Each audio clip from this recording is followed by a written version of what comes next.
What is up, New Beginnings Church? Happy Tuesday morning to you, and welcome to our devotional series. We're right now in the middle of a walk through the Book of Colossians. We're really not in the middle, we're kind of at the beginning. We started this last week, and the Apostle Paul starts praying for this church, and he talks about what he was praying for. But then he just glides into talking about Jesus and talk about those divine qualities. And yesterday we talked about that he begins with the idea that, hey, if you want to know what God looks like, just look to Jesus because he is the image of God, right? And so anyway, and he just keeps talking. Let's pick up where we left off yesterday. So again, Jesus is the image of the invisible God. He's the firstborn over all creation. In Jesus, all things were created. Things in heaven and on earth, visible, invisible, thrones, powers, rulers, authorities. All things have been created through him and before him. He is before all things, and in him all things hold together. You're just like, wow, I don't even know what all that means. That is unbelievably crazy. But one of the key words that you see repeated in those couple of verses is the word created or creation. And so yesterday, if I could summarize it, I would say, hey, look, Jesus is God in a body. But today I would summarize it by saying this. Hey, Jesus is the grand creator.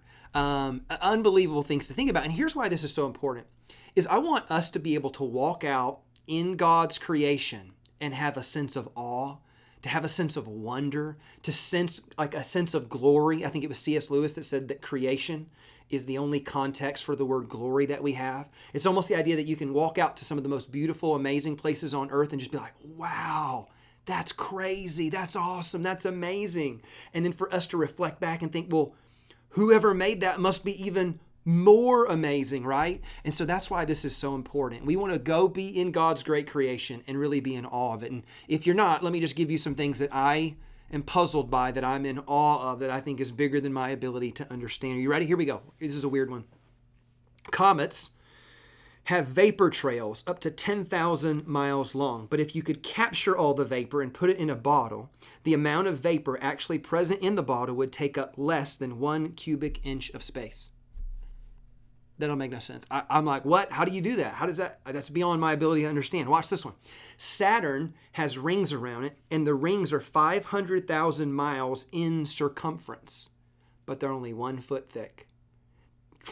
Crazy. Watch this one. There's a star. It's called Antares. It is 60,000 times bigger than our sun. Now, I don't know about you, but like if you outside and you look at the sun, you think about our solar system and all that, you're just like, wow, that's amazing. But think there's a star out there that is 60,000 times bigger than that. Meaning if you shrunk down to a scale and you made the sun the size of a softball, this star would be the size of a house. I mean, that's just amazing. Anyway, it's beyond comprehension. Here's another one. There's a star known as LP 327186. It's called a white dwarf. It is smaller than the state of Texas, but it is so dense, like whatever the planet is made of is so dense that if a cubic inch of it were brought to Earth, it would weigh more than 1.5 million tons. I mean, that don't make no sense. It's amazing. And again, now we're in awe. We're like, what? That's crazy. We're in awe now. So this is why it's so important that we look to God. We look to Christ as the creator, as our creator, and say, man, look at all that God made. It's beautiful, beautiful. It's wonderful. It's glorious.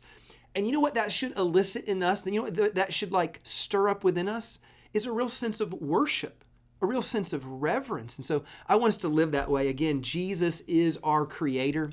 And I want us to have a sense of worship about us that worships him and honors him as not just the creator, but even as our creator. I love how David did that. You know, again, we can talk about how vast the heavens are, but think about how personal it is too. David said, I am fearfully and wonderfully made. He's not just the creator, he is my creator. And in light of that, he is worthy of my worship. Can I get an amen? So let's be a worshipful people today, especially as we like think about creation, as maybe we even engage in creation. And then of course we worship God in light of that. Can I get an amen? Church, I love you guys so much. God bless you. I'll see you tomorrow.